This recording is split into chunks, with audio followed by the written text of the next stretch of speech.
Good evening. Welcome to Horsham Gamers Dungeons and Dragons session.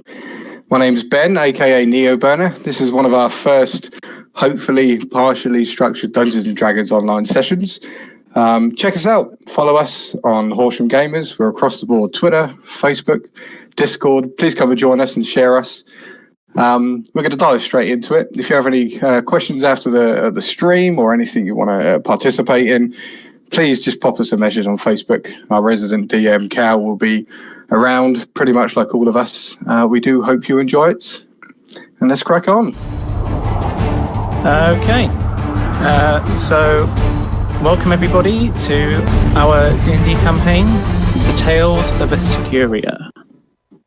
So, we start with our opening shot of just a completely black screen. And slowly you see pinpricks of light start to light up in the screen, looking somewhat like stars. Until eventually, across the screen comes a rippling, and you realize that you're not actually looking at stars. You're looking at a reflection in some water, and a boat passes across the screen. In this boat, we pan up and we see two figures. Both of them are drow. They are dark elves with a kind of dark blue skin and ashy silver hair. One of them is rowing the boat, and the other is sitting, and on his lap there is a small, ornately carved wooden box, concentric circles of runes on each side of it. As they are approaching the landmass that's coming up ahead of them, the one who is holding the box looks up and says, "Are you sure this is going to work? I mean, we've come all this way. I don't even know what this is going to do, let alone what we can achieve with it." And the person who's rowing the boat just looks at them calmly and says, "It will work, because it has to. Here we go. Onwards to Sakani." At this point, the city itself comes into view. Sakani, the city of daggers. It is a bay which is surrounded by various jagged rocks pointing out at different directions, all of which make it very difficult to navigate by sea. And that's how it's got its name, the City of Daggers and the Bay of Daggers.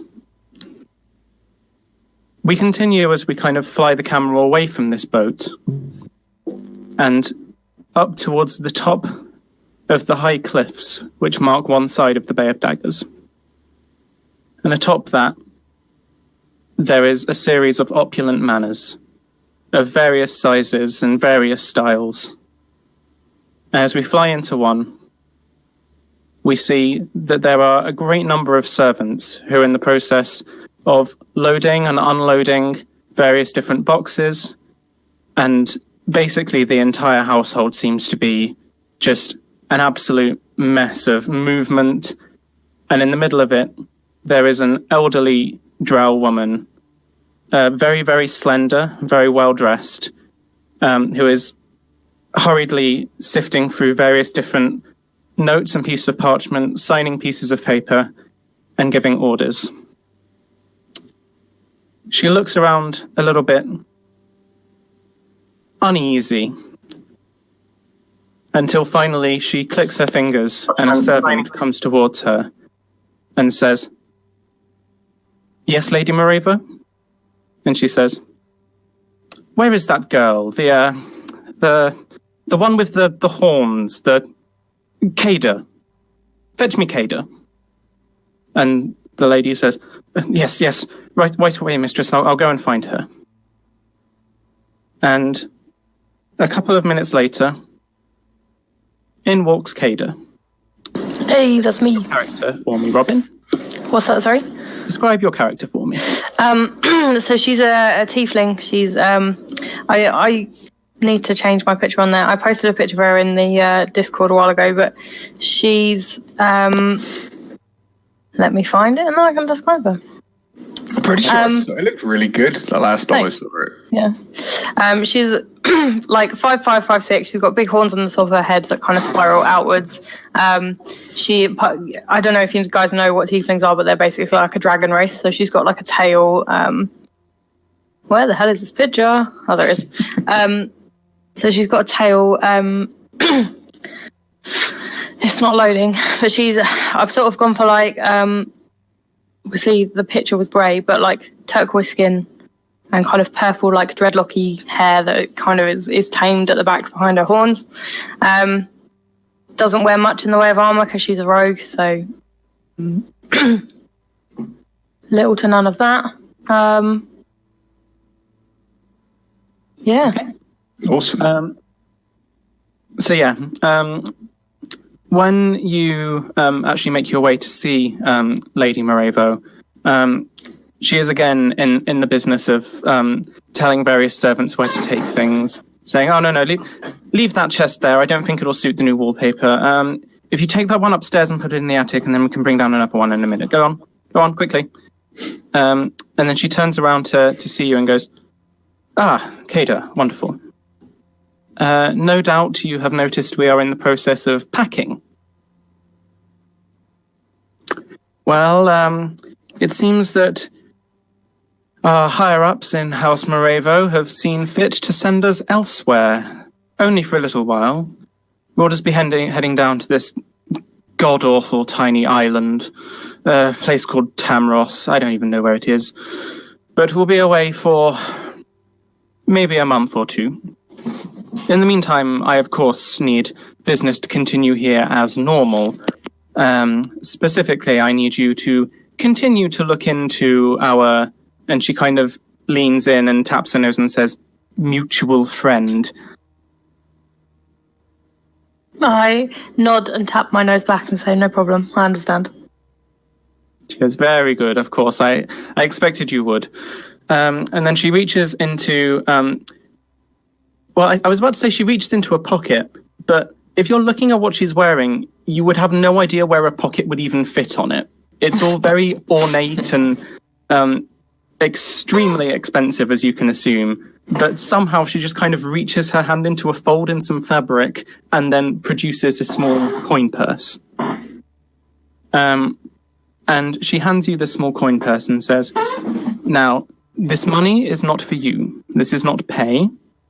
This is purely so that you can pay to send letters to this Tamros place and keep me informed as to what is happening. If you should run out of money, if you're getting low on funds for this by the time we haven't come back yet, in one of the letters just simply say that you need a little bit more. No questions asked. But do not spend this money on anything else, you understand?" I understand. Wonderful. Now, in the meantime, I have this. And she hands you a small piece of folded parchment.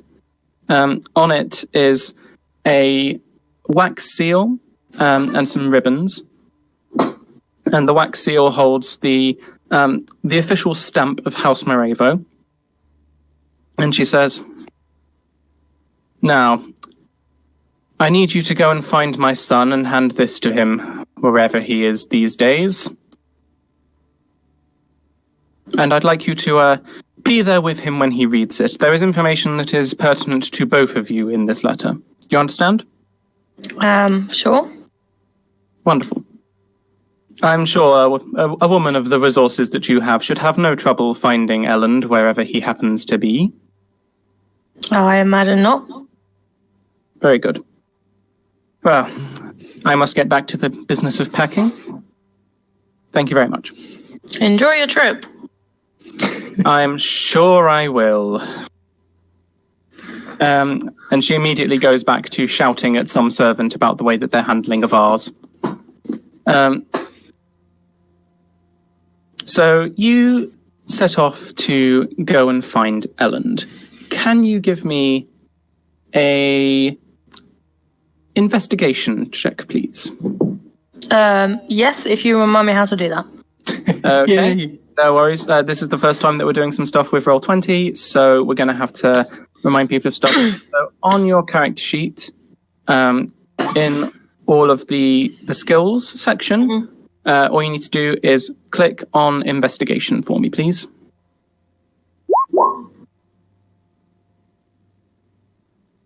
Okay, a 7. It does take you a little bit longer than you would expect. You check the various different haunts that you would expect to find Elland in, and most of the places that you go to, you find a succession of drunk people just kind of shrugging at you and saying, well, he isn't here.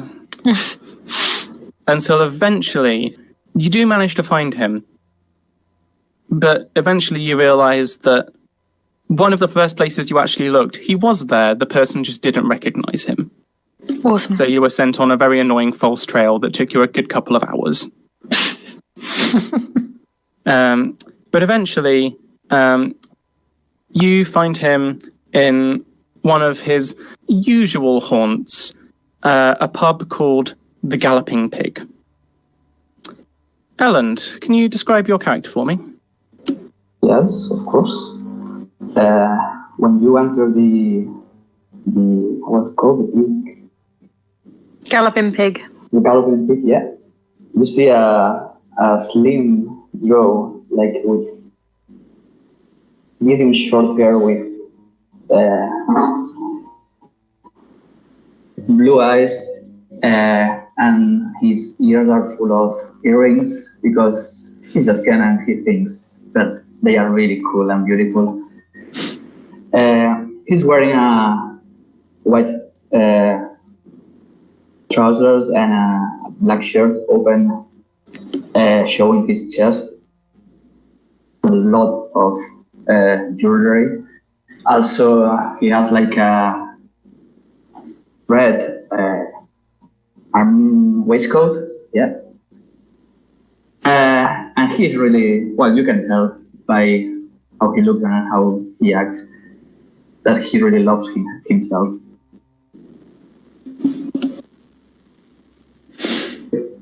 Okay. And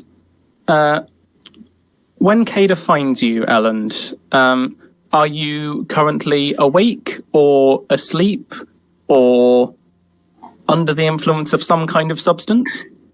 I'm awake, but do I know Kada? Encounters or? Okay. So when you walk in, Kada, you see him sat in one of the corner tables. This is next to a small kind of raised platform that seems to be a kind of makeshift stage. When you walk in, you see there is a halfling who is currently juggling tomatoes on the stage, and he's got a little cap down there waiting for some money. If you happen to notice, the cap is completely empty. No one has paid him any money for this. But he is still juggling those tomatoes as happily as he possibly can. But yeah. So, Kada, what do you do? Ellen, did you say that you were under the influence or something, or just awake and sat at a table? Awake, sitting on the table, just fiddling juggle. Okay. So I'll walk over to him and say, we need to go somewhere private. Your mum gave me this and we need to open it together. And show him the letter. Okay. Question, like, related to the dealer. Do I know Kaida? You will have met Kada before, definitely. At least once. Or you'll at least be able to recognise that this is someone around who the works for estate your or mother. whatever. Yeah. Okay, yeah. Okay. So I say, oh, Kaida, it's my mother sending you to deliver one of her annoying.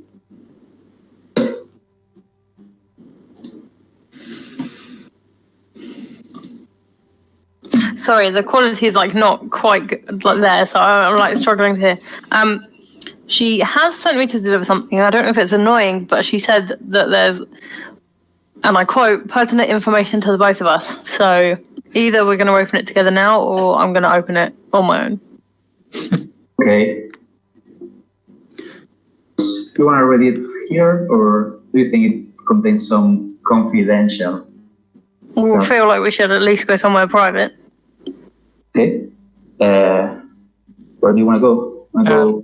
If you wanted to, the Galloping Pig does have rooms that you can rent. It's not usually for reading confidential letters, but you could rent a room for the two of you if you wanted to. Yes.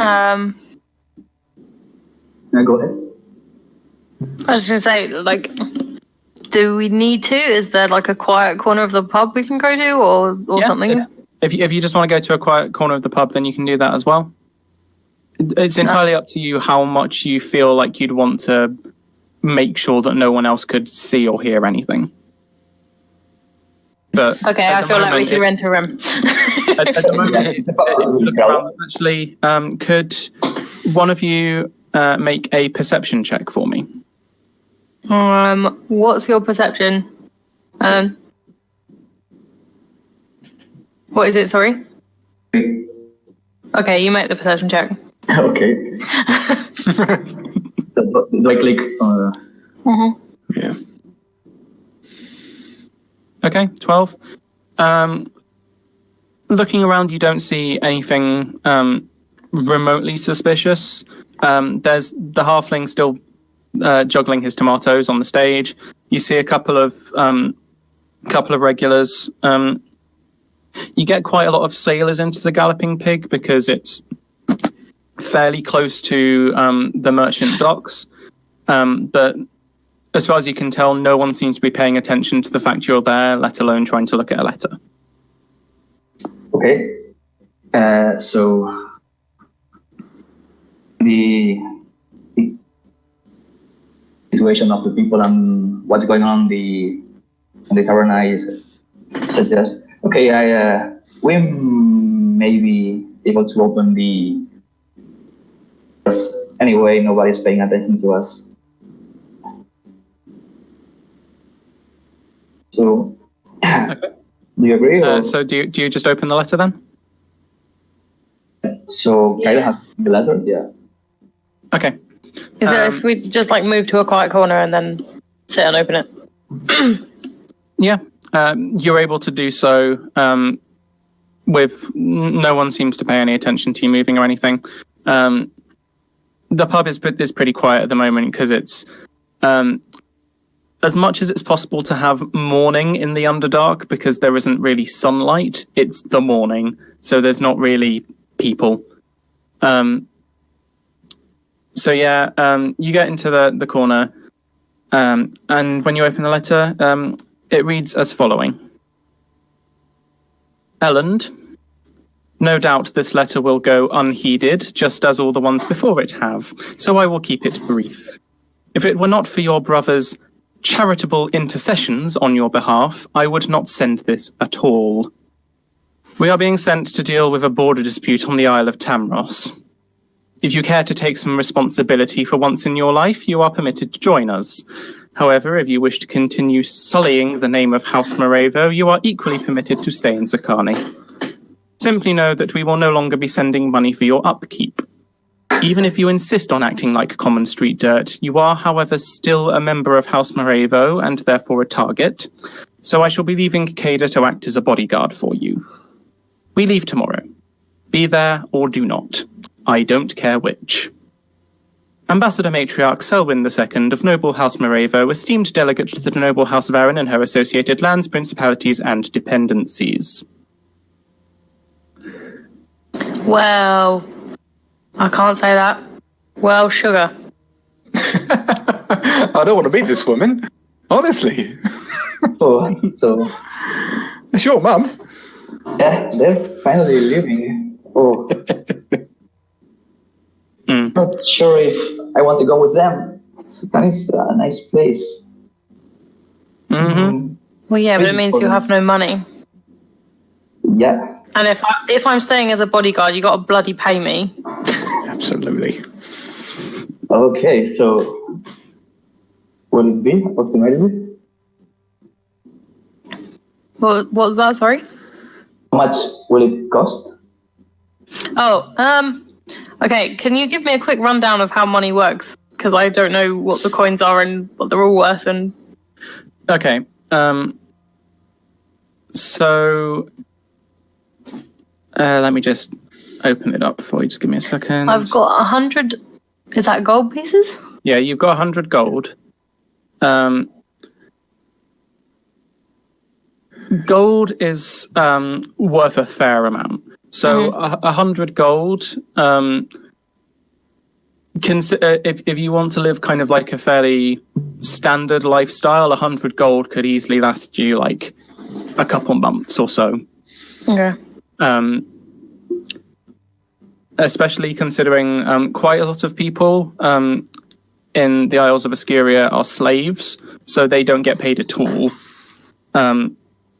You having 100 gold is a fairly large amount. But yeah, I'd say. Well, I'm going to say now, so that we don't have to have this this dynamic come up later on in play. That if you're acting as a bodyguard, then you will be sent wages by House Morevo to do so. So Elland wouldn't have to pay you for it. Okay. Like the noble house would be paying you to do it. So we won't have to worry about that. And let's say you'd get maybe 10 gold a month for doing that. Okay. Sounds a bit low to me, but I guess. Yeah. I mean, not to be rude about Elland or anything, but he's not really worth that much. Oh. There it is. Poor Ellen. Yeah. He's still a noble, so he's still important in quote marks, but he's not especially important. Okay. That's as much by Ellen's choice than anything. Oh, okay. Nice. So, yeah, they say they are leaving tomorrow. Do we know what time? I don't know. She just said tomorrow. Okay. It would be safe to assume that they would be probably leaving around about 24 hours from now. Okay.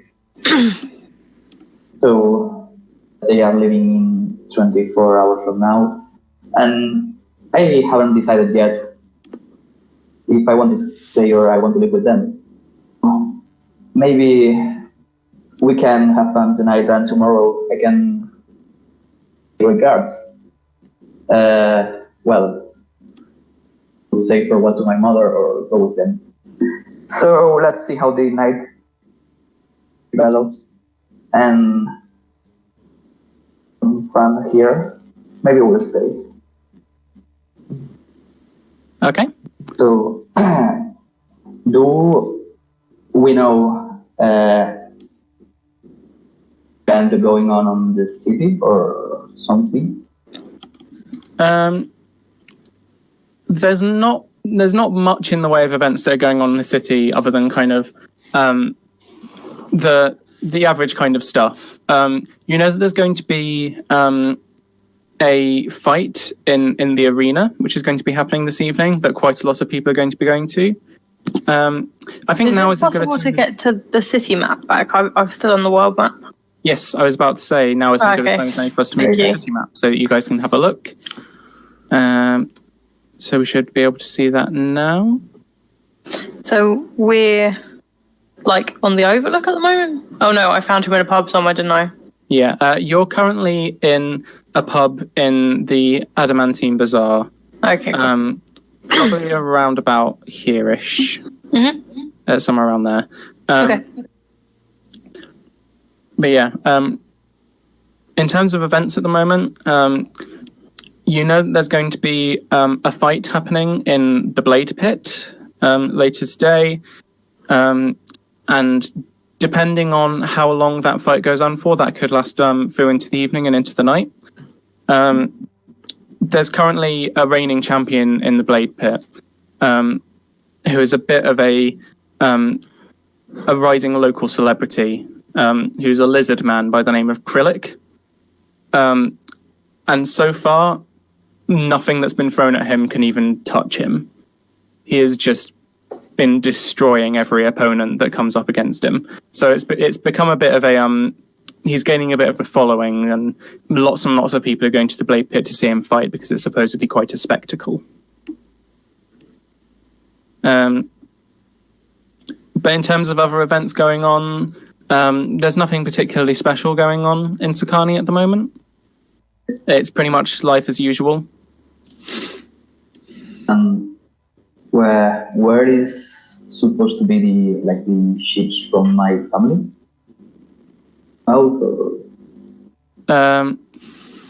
If your family were going to be leaving by ship and shipping out, they would probably be going from the docks pretty much where you are.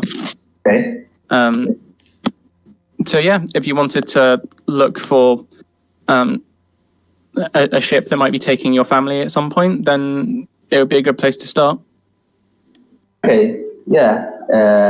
We have a little time till the combat starts. I think we can go and talk with my mother now. Okay. How she feels, yeah. Okay.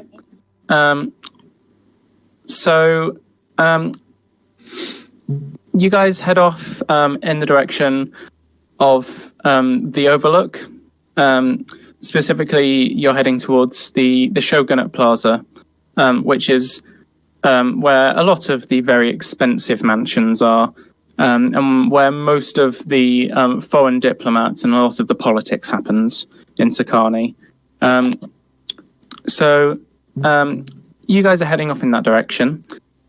But as you guys are heading off, the camera kind of stays where it is as you leave the Galloping Pig.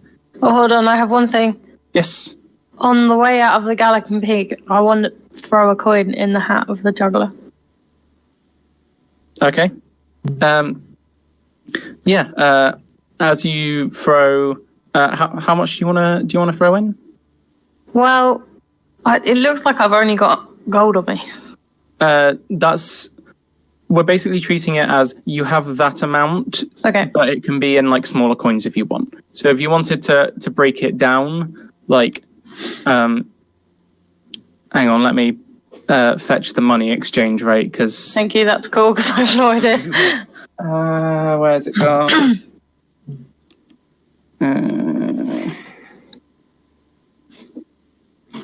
Nope, I haven't got it there. Yeah, let's say you can just throw in like a silver piece or a copper piece, something like that. Okay. I will throw a silver piece in. Okay. Yeah. Yeah. You throw a silver piece in. We'll bring it down to 99 gold. Well, actually, it would be you'd have 10 more anyway from the money that was given to you by Ellen. Sorry, by Selwyn. So. Mm-hmm. You actually have 109 gold and then some other at the moment. How much are the silver pieces worth in terms of gold? That's what I'm looking up at the moment. Oh, okay. Sorry.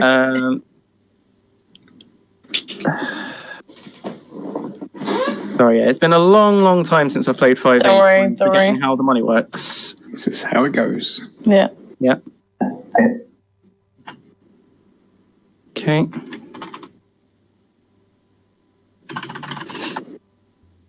Here if you want. Okay, exchange rate. So, one silver piece is. Should be the other way around. There's 10 silver pieces to 1 gold piece. Okay, so I'm going to throw in 3 silver pieces. 3 silver pieces, so then you have 7 silver pieces left afterwards. Cool. Yeah, you throw in 3 silver pieces, and the guy smiles wide, and there's an odd smell, and then you realise that he's obviously magic in some sense, because now the tomatoes are on fire as he's juggling them. Awesome. And as you leave, you hear the barman who owns the place. He just kind of shouts over in the general direction. The guy's name is Sindrel. He's a half drow who Elland will know quite well by this point. You just hear him shouting over to the corner, just being like, "Sam, I told you to stop doing that. I'm going to be cleaning tomato up for weeks." But yeah. So as you guys leave, we see kind of a shot as you guys kind of walk through the door and into kind of the bustling marketplace that is the Adamantine Bazaar. There's hundreds upon hundreds of tiny stalls, people selling all manner of strange things. And it's almost impossible to walk through the Adamantine Bazaar without having several people kind of like run up to you and try and sell you things out of their coat and things like that. It's always very difficult to make your way through the Adamantine Bazaar.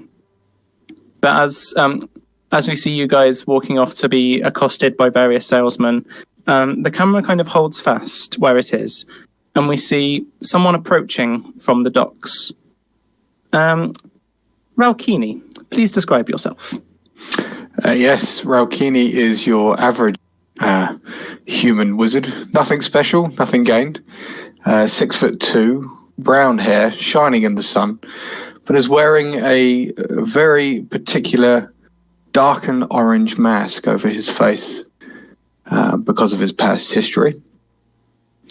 Clothing is, I have no armor, so it's pretty much cloth through and through, but wearing 2 black gloves over the aspire. And that's me. Over the aspire. Yeah, do you like that? What does that mean? I don't understand. I like it. It's a ye old word. Oh, okay. It's very topical. It really is. Yeah. So yeah, you've just arrived fresh off the boat from Corith. Have you sailed much before? No, I haven't actually. Second time on the boat. Okay. In which case, could you give me a Constitution saving throw, please? Yeah. Here we go. Here we go. Constitute. Now, where is that? Just On your sheet somewhere. there it is. There. There's the box which says saving throws. Yep. Constitution save 5. Oh no. That's just amazing, isn't it? Yeah. Okay. So we arrive. We have this kind of panning shot upwards as we kind of see your grand costume and your mask, and then just as you're about to kind of the boat is still rocking back and forth slightly. You set foot onto the actual pier and immediately need to vomit directly into the ocean. No sound effects, please. No, you were close. Yeah, that was painful. Yeah. I can see the sick floating away in the distance. Lovely. Oh, a seagull has it. Oh, a seagull has it. Yeah, that's lovely, wonderful. So just as you manage to kind of right yourself, get back up from being doubled over, someone walks alongside you. Another person from Corith, you can tell, because they are also wearing a mask. But theirs is mostly white with just kind of a blue crescent moon at the top of it. He just kind of like comes up behind you and slaps you on the back and is just like, "That's right, mate, get it all out." So, Sakani. Never been here before. Looks a bit ashy for my liking. Is that the word? Sooty? I don't know. But anyway, there you go, mate. It's where you wanted to go. And then he just kind of, do you say anything? I try to find out who this person is. Do I know him? He's one of the people you can easily assume who would have been working on the boat. The boat that brought you from Koreth. But otherwise, you don't think you've ever spoken to this person before. Okay. So I say to him, I need to get to the Adamanti Bazaar. Can you direct me? And he goes, yeah, sure, bud. And he just kind of like unleashes this kind of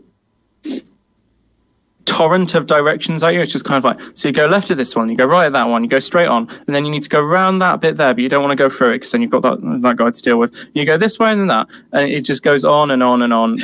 Can you give me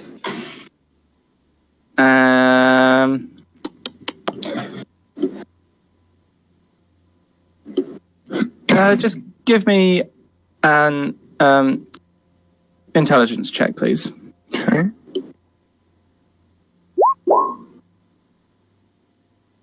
Okay. 11. So you spend quite a while listening to him give you this kind of torrent of directions, and some of them really sink in, and some of them just completely do not. You get a sense that he's giving you at some point it just becomes like in like the Charlie Brown cartoons where it's just like it just turns into that in your brain, and you're just like, I don't know, until eventually you get kind of the general sense that he's just pointing you in like a direction over there, just kind of like pointing you off and to the right a bit. And so at some point he's still talking. You could just walk off in that direction and you'd probably find it fine. It's big enough, let's be honest. Yeah, that's fair enough. Yes, I literally leave this guy behind because he's waffling, and I just head straight into the town, into the bazaar, having a rough idea where to go. Yeah. You walk for a little bit through kind of the various different kind of cobbled streets and very Victorian-esque narrow alleyways and very old kind of brick buildings. And eventually, as after you've been kind of winding your way through all of these streets, it takes you a bit longer than you would have liked. But you manage to find your way. And you don't so much see the Adamantine Bazaar as you hear it. You're walking down a street, and suddenly to the right of you, you just hear this extremely loud sound of simultaneously hundreds of different conversations happening, and also various different instrumentalists plying their trade, trying to make some coin. It sounds very much like a loud cocktail party that's also kind of threatening. But you can tell that if you take the next right, you'll be in the Adamantine Bazaar. Okay. So yes, I take that next right and avoid the bustle. That sounds like Brighton. Brighton on a Saturday afternoon. Little known fact, Sakani is in fact just Brighton of the DC universe. I can already hear the chants, yes. Yeah. Okay. But yeah, so you take the right, and what is it that you're specifically looking for in the Adamantine Bazaar? Just general looking to get away from where I was before. Trying to get a feel for the area. Fair enough. So as you're wandering around, it's difficult to get kind of a read on what there is available in the Adamantine Bazaar. Mainly because there seems to be no set structure to it. There doesn't seem to be, this is the section where the food is and this is the section where the weapons are. It's just everything is kind of everywhere. And also, there doesn't seem to be, once you get into the Adamantine Bazaar, there was kind of like a vague road structure and streets and such. But once you get to the Adamantine Bazaar, it seems to be just a large open plaza which just is full of these random stalls everywhere. So as you're wandering around, you have various people kind of accost you, trying to sell you this or that, this rare, expensive meat, this animal from the surface that was brought all the way down hundreds of miles, and you look at and definitely looks very, very unhappy. At least once or twice, you walk past people who kind of walk alongside you for a little bit and offer to sell you a slave. But that's not particularly surprising. And eventually, you reach kind of a small collection of stalls which claim to sell magical items. Okay.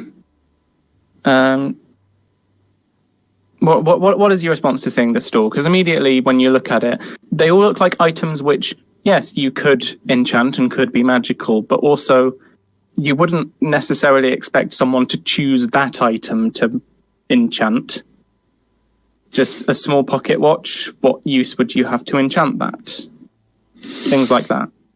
So is there anything on the table that is noticeable to me that I would require going forward? Not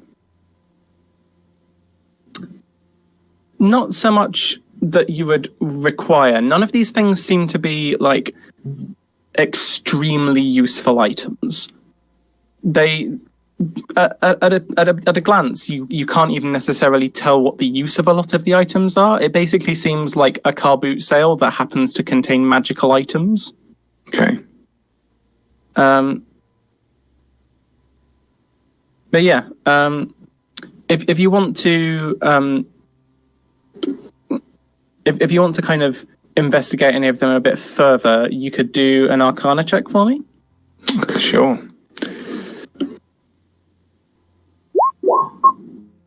22. Wow. Nice. Wonderful. Yeah. Finally. So Finally, a good roll. So you're looking at the various things which are strewn about on the table, and you can immediately, through kind of your keen eye and your training and what to spot in magical items, you immediately look at like at least 60% of the items on the table, and it's just like fake, broken. That's not even what that spell does. Like, this is all rubbish. But there is one item which seems to kind of catch your eye just a little bit. Let me just...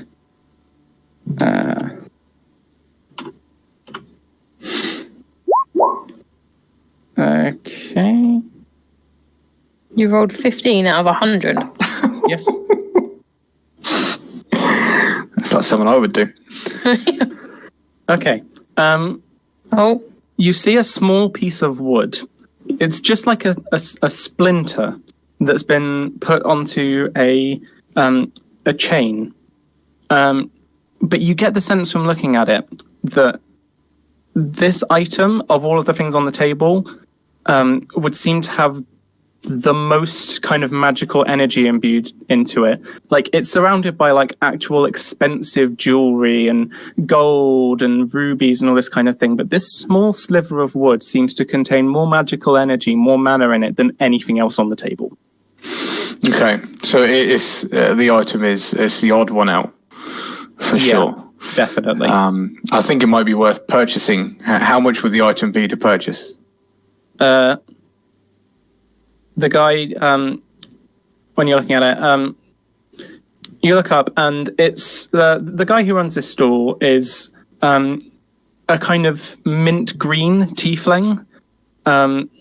He's got a series of what look like is supposed to be magical runes carved into his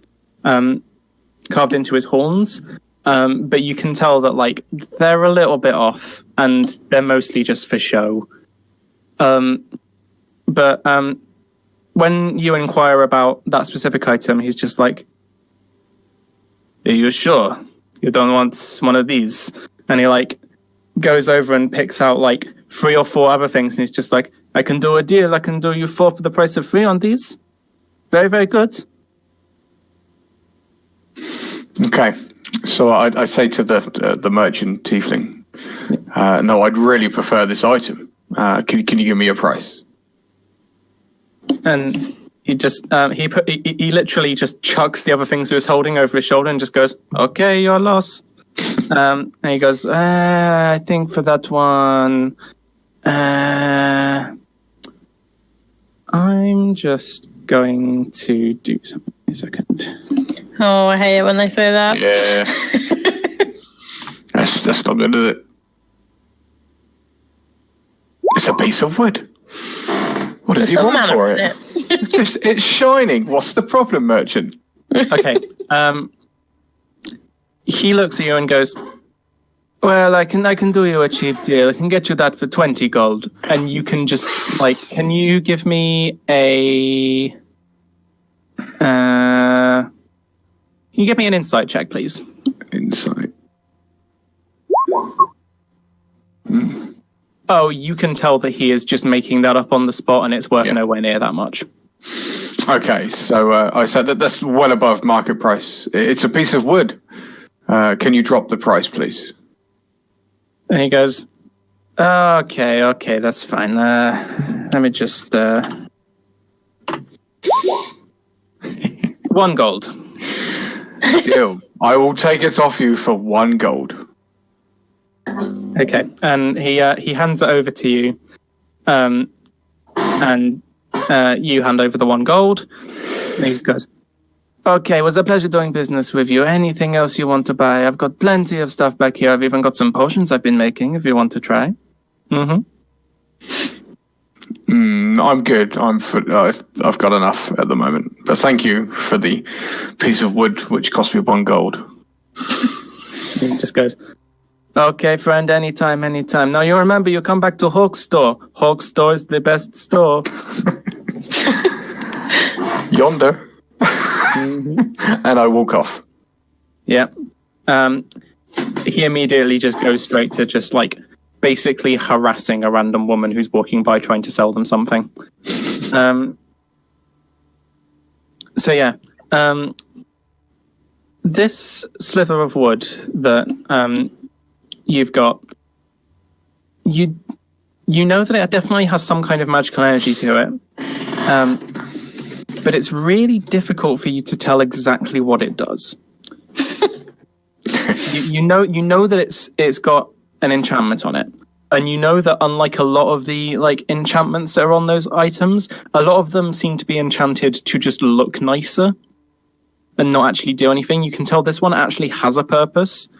You can tell that the spell on it is more complicated, but you don't know precisely what the spell is at the moment. Can I run an investigation check on the item? Sure, give me an investigation check. Boom. 24. Okay, so you turn it over in your hand a few times, and you notice that it seems like it's vaguely triangular, and 2 sides of it are just kind of strips of wood, but one side of it is painted, and you can see a fraction of a rune on it. It's not enough for you to tell the full purpose of it, but you can tell that this is definitely a slither of wood which has been taken from an enchanted door of some kind. Okay. If you wanted to roll to kind of see how much you know about magic doors, you could do that. And that is with...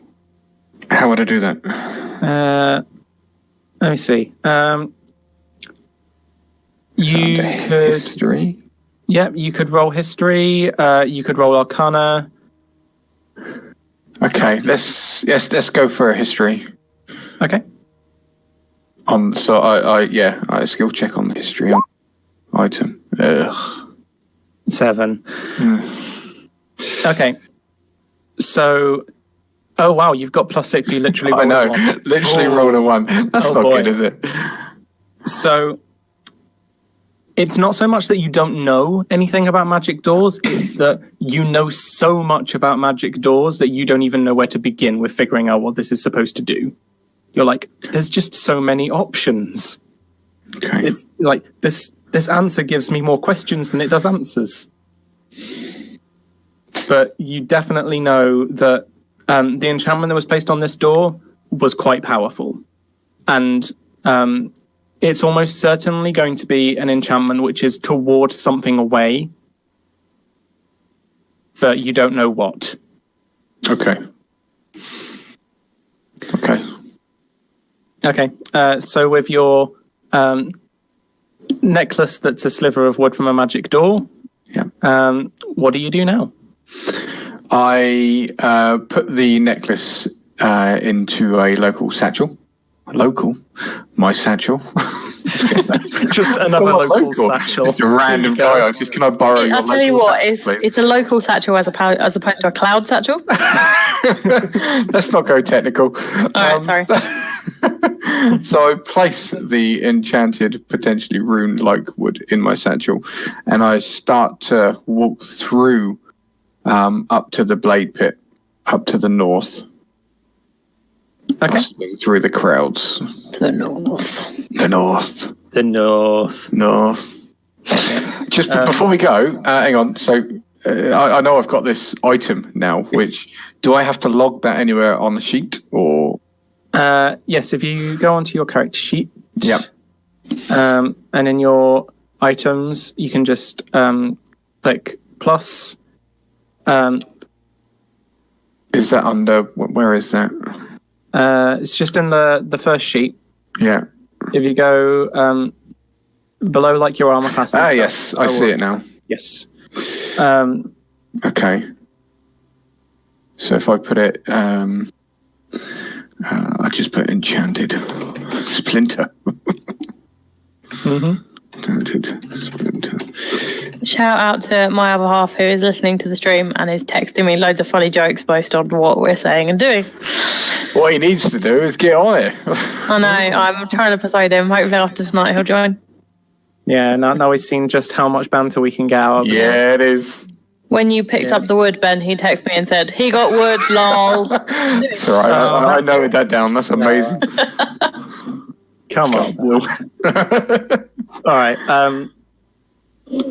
So yeah, with your enchanted splinter, you walk cheerfully off towards the blade pit. At this point, we rejoin Kada and Elland. You're just arriving at the Shogunate Plaza. There are many mansions that are on this spot. You can tell that originally they were all connected to one another, that this was originally some form of palace that has since been kind of broken down and cobbled back together to form some mansions instead. And it's extremely grandiose because of that. There's a great kind of square in the middle of all of these mansions, which has basically become kind of a social place for various people who live in them to come and meet. And especially the particularly rich ones who don't really need to do anything for a living. They would just basically spend their entire lives sat out in the Shogunate Plaza drinking alcohol and having banter with one another. So there's almost always a procession of extremely elderly drow just sitting there, basically, I don't know, sipping on cocktails for their entire lives. Which makes you two always look at least slightly a little bit out of place when you go there. Just a little bit. To be fair, I'm a tiefling, so I look out of place anywhere. That's true. That's very true. So yeah, as you walk in, you get a couple of people who very much kind of look at you, just kind of peer over at you from where they are, as if you're like, oh, these people are here. Okay.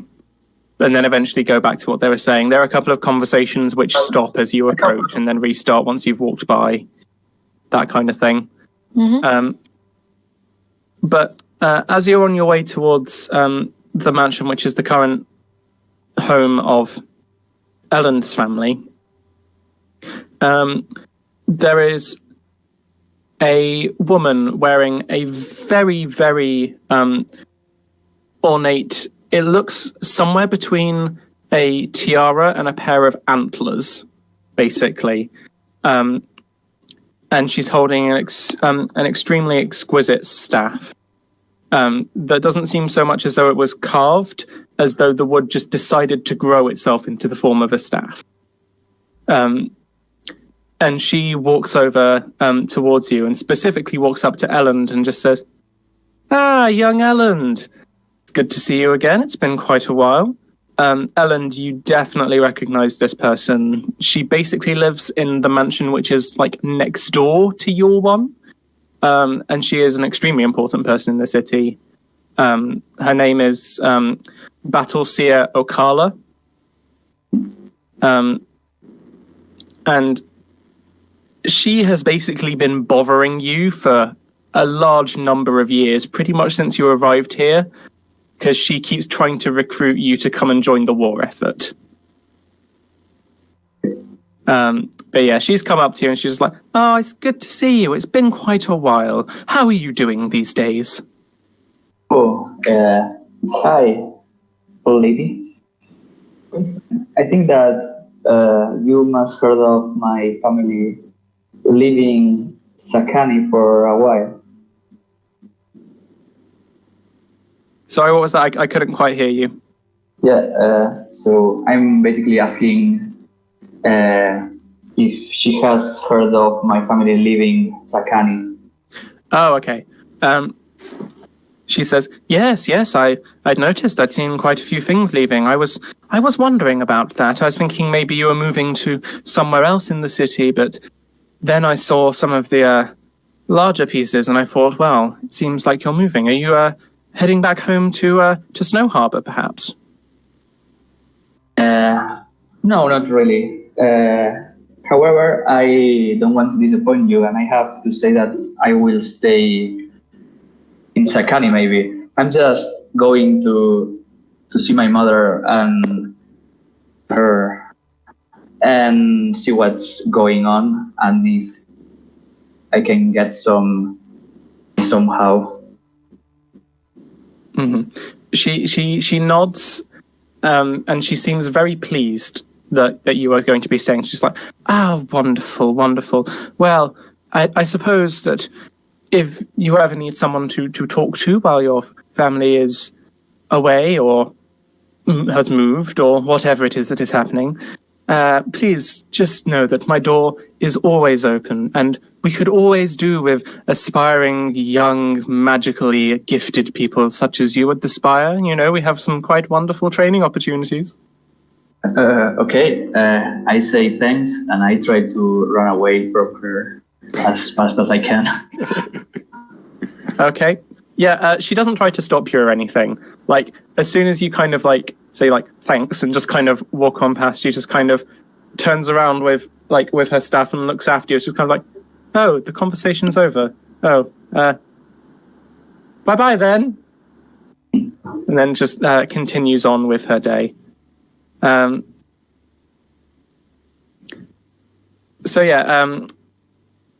She continues to walk onwards and heads down towards the Blade Pit.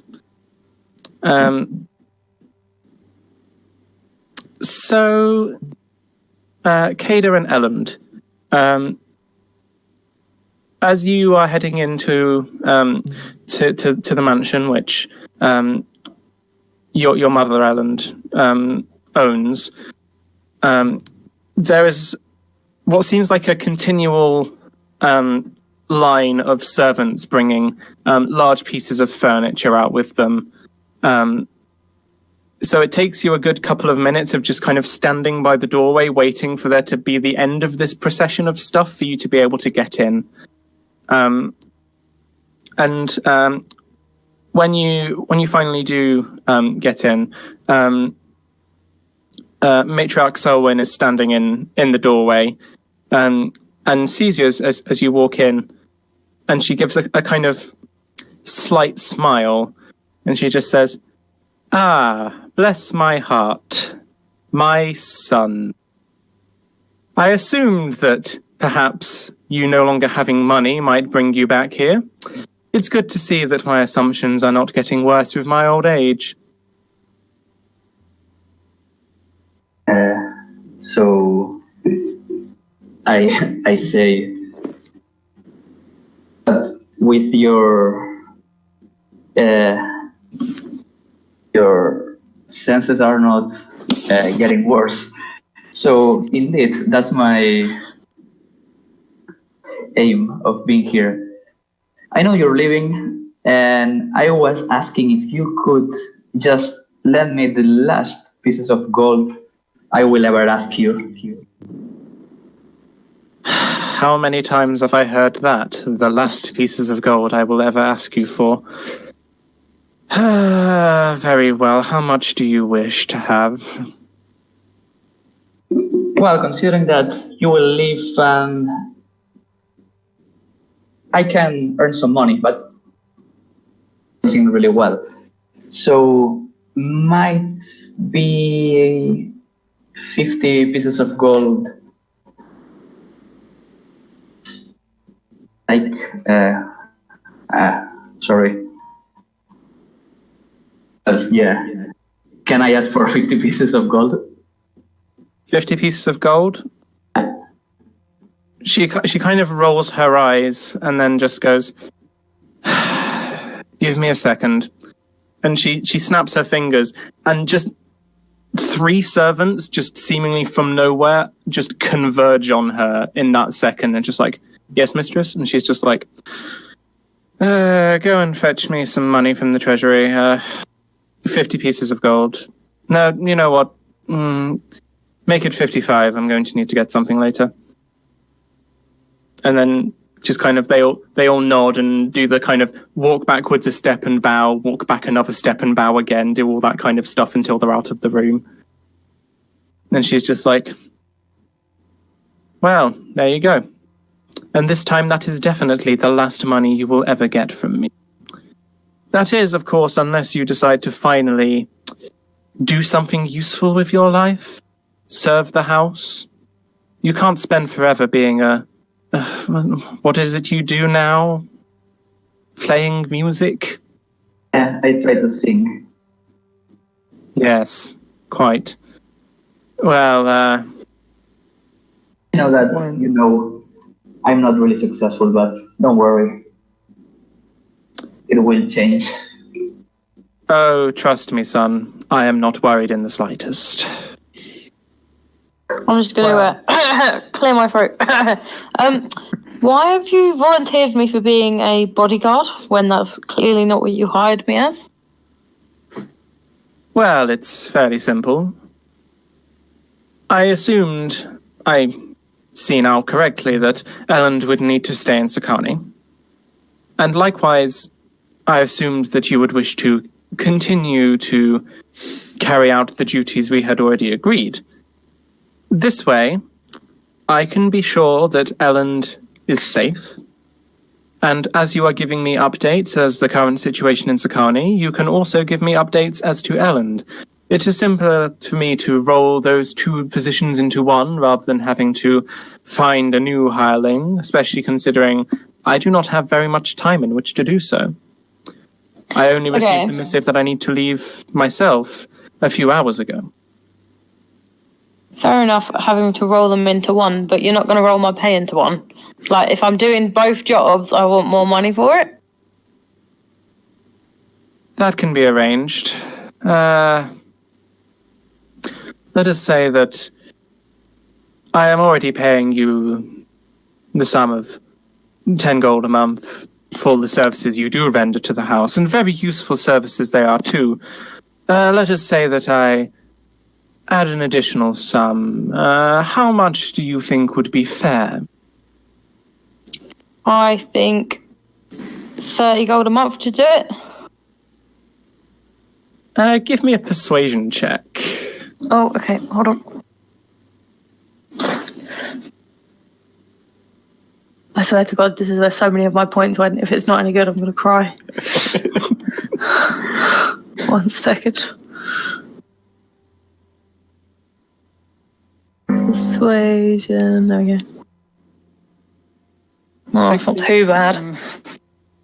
Could have been better, but never mind. That's a good roll. She kind of chuckles a little bit and she says, Now, as much as I may like you, Kada, and I appreciate that you want to drive a hard bargain, I think that is a little steep. Let us say that I had another 10 gold on top, 20 gold a month altogether. Does that seem fair to you? I feel like if I've got to look after your son, need I say more? It should at least be 30 per month overall.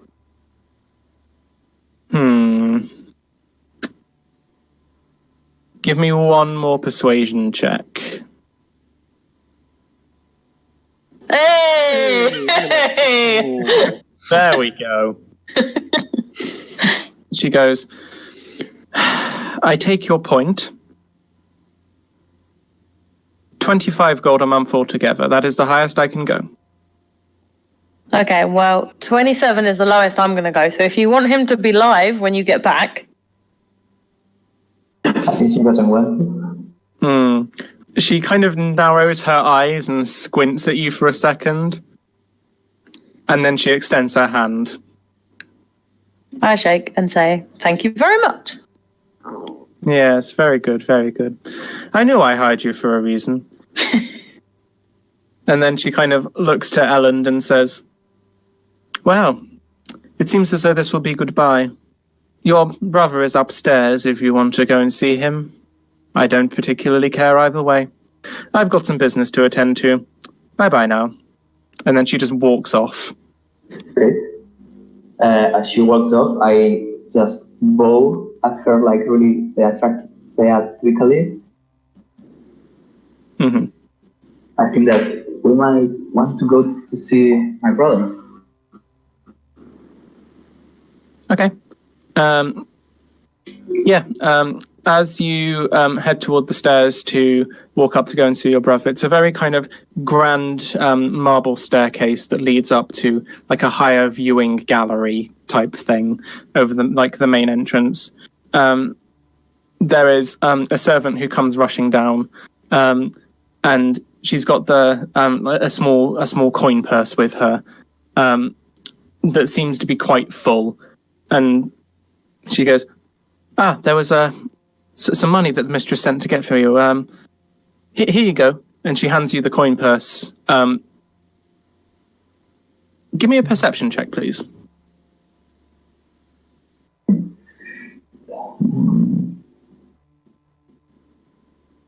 7. Okay. Hold it. Yeah. When she hands you the coin purse, you don't really think about it too much. You just kind of like go, okay, and then pop it into your pocket. Okay. And you head on upwards. If you mark an extra 55 gold on your sheet, Elland. I got it.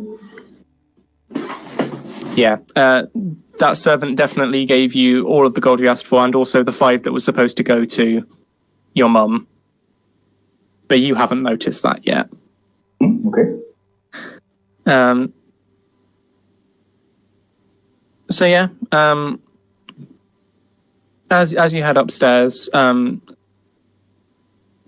order to get to kind of the family chambers and where you'd expect to find your brother, you have to go through like the library that is available to your family, which suddenly looks extremely bare now that the majority of the books have been taken away.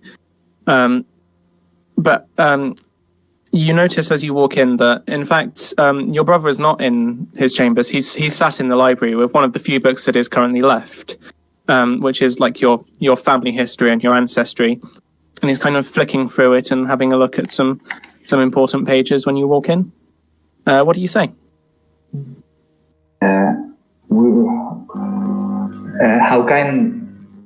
What type of relationship do I have with my brother? That can be entirely up to you. If I think it was kind of implied from the letter earlier that he kind of tries to speak on your behalf a little bit sometimes, that he tries to kind of convince your mother to actually pay attention to you sometimes. Okay, so inside the library and say, "Hi there, old brother. How are you?" He looks up and he sees you, and he kind of walks over to you and like holds his arms out wide, just kind of like indicating for you to give him a hug. And he's just like, "Ellen, it's good to see you. It's been quite a while." I give him a hug. Yeah. He eventually goes, "Ah, so you're here. You'll be coming with us then." Sorry, but I have to disappoint you. I will stay here. But He, go ahead. yeah, when you say that, he nods and he tries to keep smiling, but you can see that like he's a little bit sad about it. He's just like, yes, that I had kind of expected that. I know that you're sad, and I really appreciate you doing in behalf of me. All those boring meetings, all those despiteful people. I really appreciate that. And to be honest, you are the people in the family that I really love. But don't worry, it will be fine. He kind of like he smiles a lot wider at that, and he's just like, "Oh, I love you too, bud. Look, I know that we've got to pack this place up and everything, and really I should be staying around to help out with that, but do you want to maybe sneak out the back window and head down to the Blade Pit?" Yes, we were planning to go there anyway. He goes, "Oh, then I'll just meet you there. Yeah, I don't think Mum's gonna let me get out of doing this one, but yeah, I'll meet you there in 15 minutes." Okay. He goes, "Right," and then he goes over and he picks up the book of kind of like House Morevo family stuff, and he's holding it in his hands, and then he kind of reaches over and he kind of like hands it over to you, and he says, "I've read this too many times. Look, I think you'll probably need it more than I will. And, you know, if you happen to miss us at any point, know that we're always kind of with you." Yes, I get the book. Cool. I try to say like, "Oh, thank you. I will read it for sure." But we both know that I will just leave the book somewhere with my other stuff and be there Yeah. forever. Yeah. Like, he 100% knows that's what's going to happen to it, but it's more important that he give you the book than it is that you have the book to him. So he's just kind of like, you know, I've done my part of it. So he just kind of like nods and he's just like, "Okay, well, see you there then." And then he like heads off towards the back end of the room, and he just like, as he's about to leave through the door, says, "Oh, look after him, Cada, all right?" I roll my eyes and nod and say, "I will do my best." He kind of like, he chuckles a little bit like that, and he's just like, "Yeah, I'm sure you will."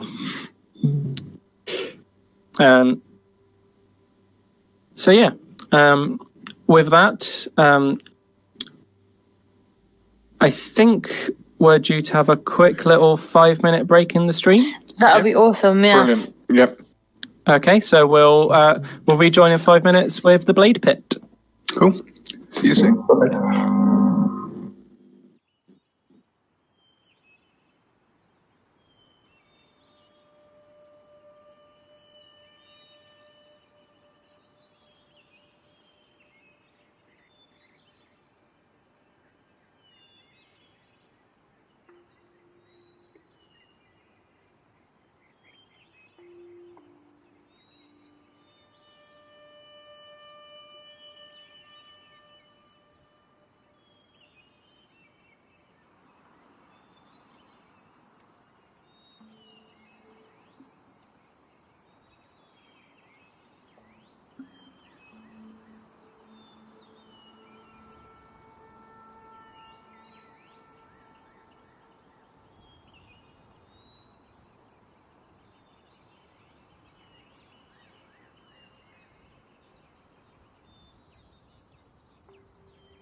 Okay, guys, we are back from break, and we're going to resume where we left off.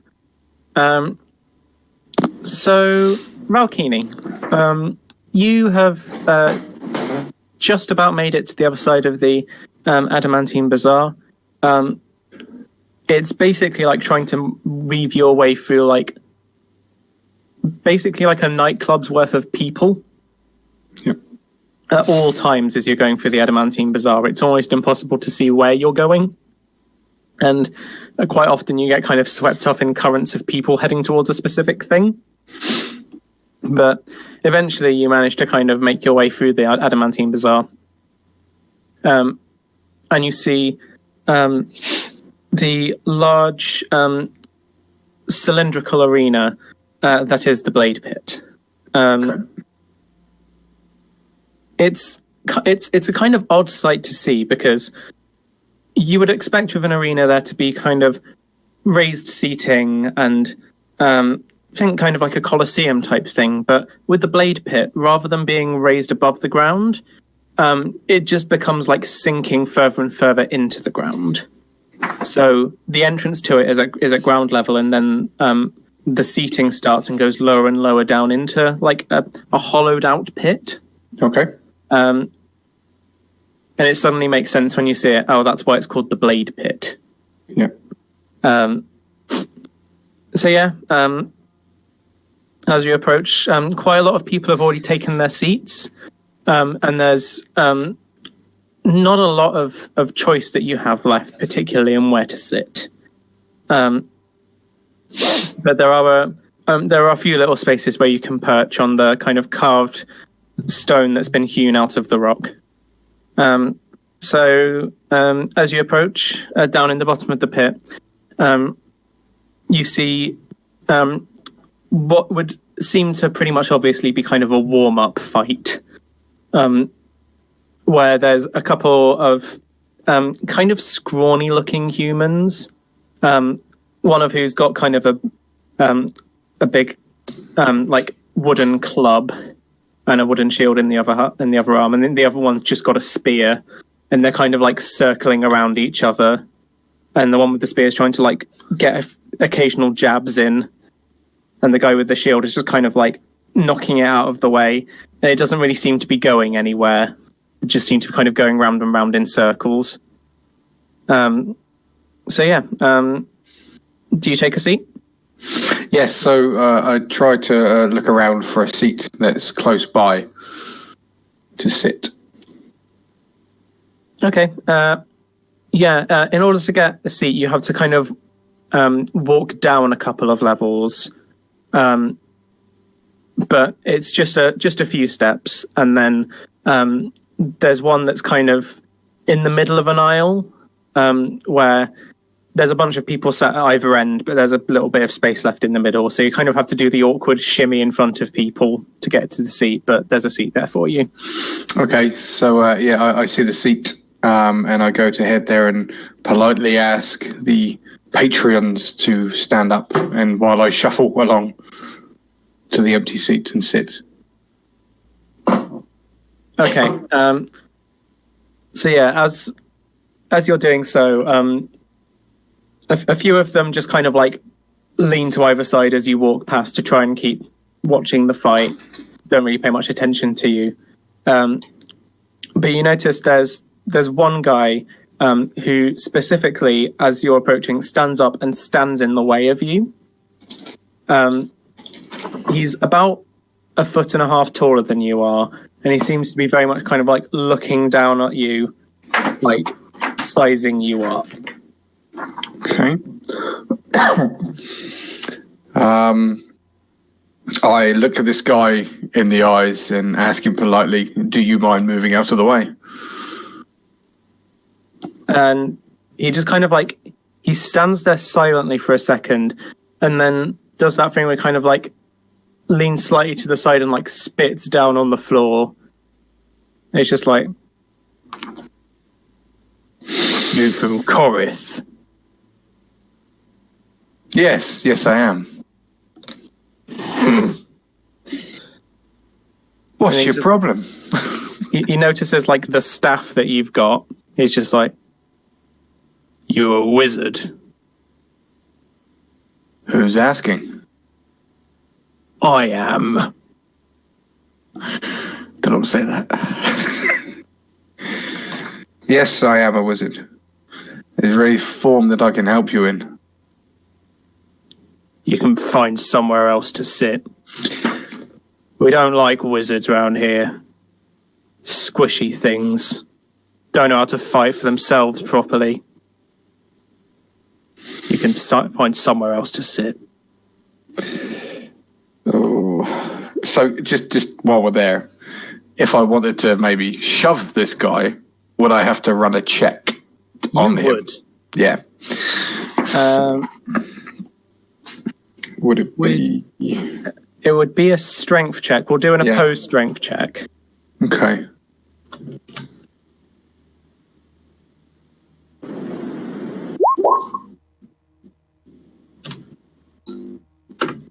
Oh, sorry.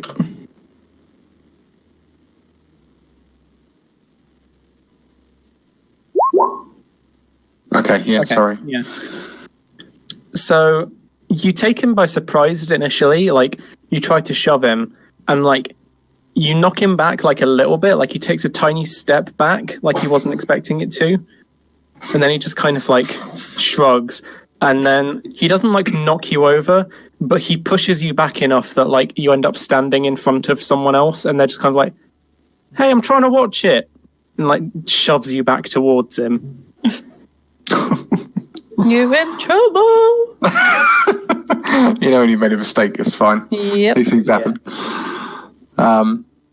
For saving grace, I look around the area for another empty seat as I want to watch what's going on in the blade pit.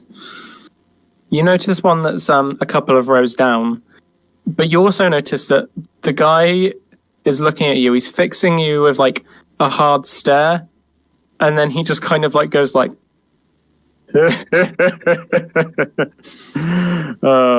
the look on your face. Good try, shove though. Very good. Go on. And he just kind of like steps aside and lets you go towards the seat that you were originally trying to go towards. What else?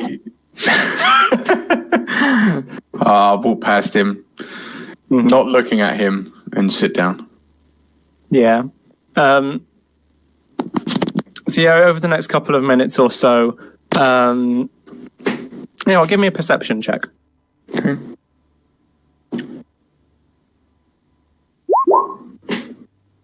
Yeah. Over the next couple of minutes or so, you notice a couple of times he just kind of like looks in your direction and then just chuckles to himself a little bit again.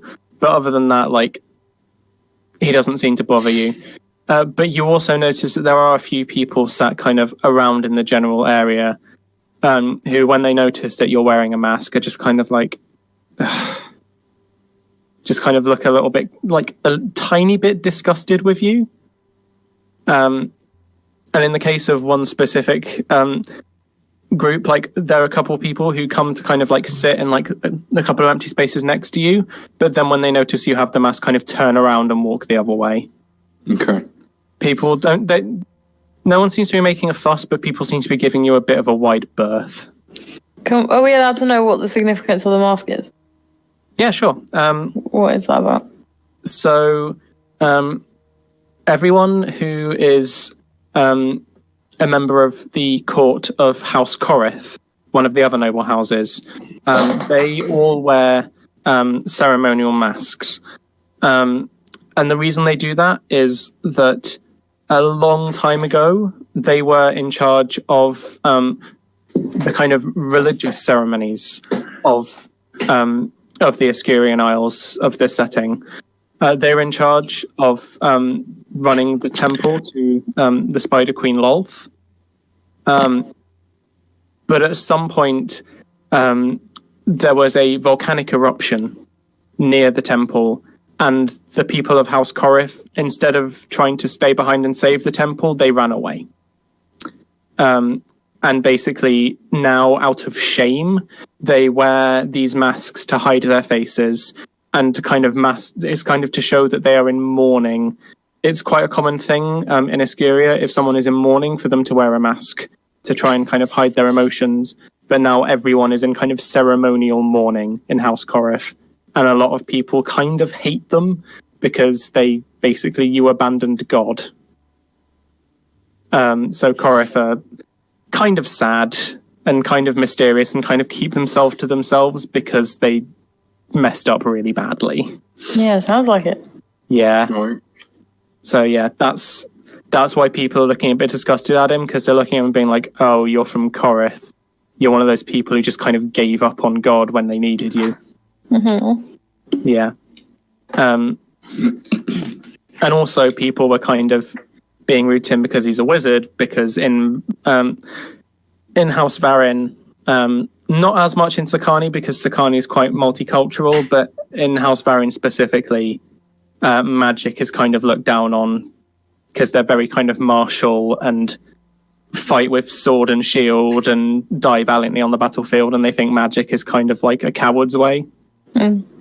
So yeah, very much a fish out of water being a Corith wizard. Yeah. Yeah. So yeah, around about this time, the fighting that's been happening in the Blade Pit for a little while, the scrawny guy with a spear kind of like, he tries to let out what you assume is a war cry, but basically he just sounds like a 5-year-old being like,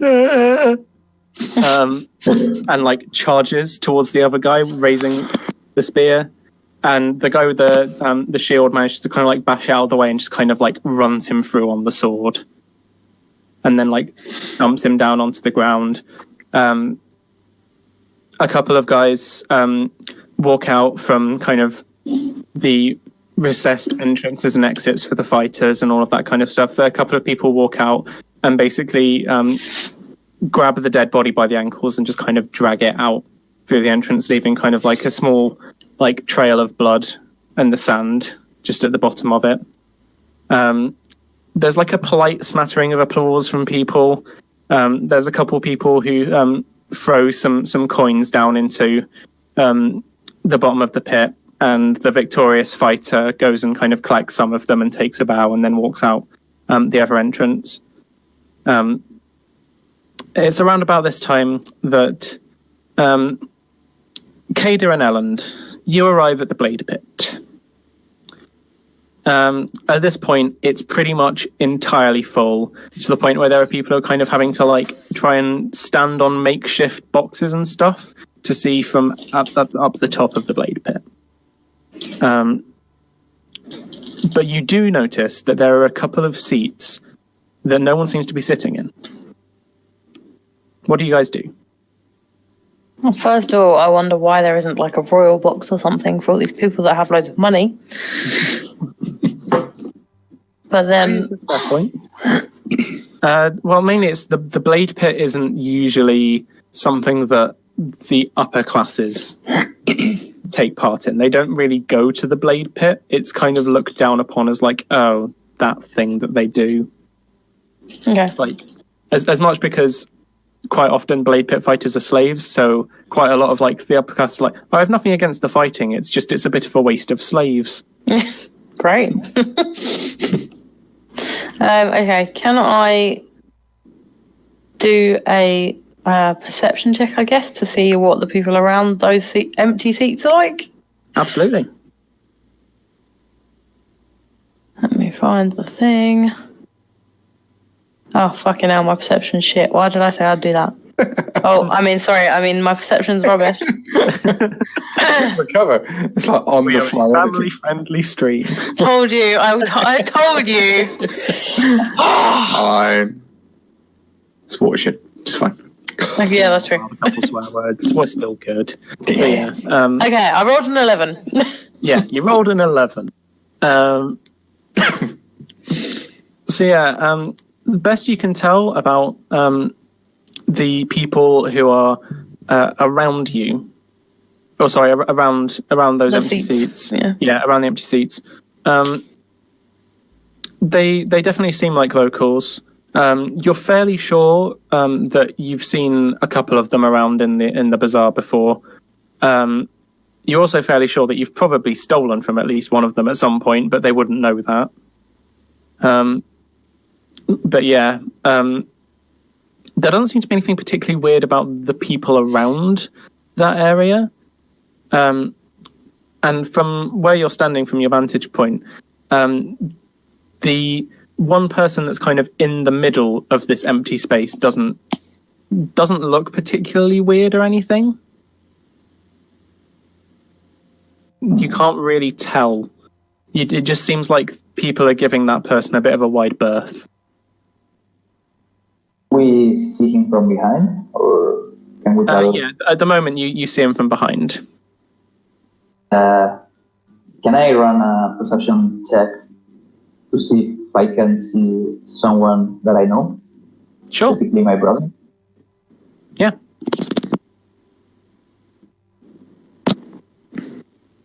$14. Looking around, you can't spot your brother, but also he had previously said that he'd be there in about 15 minutes. So you've arrived there before he would be due to arrive anyway.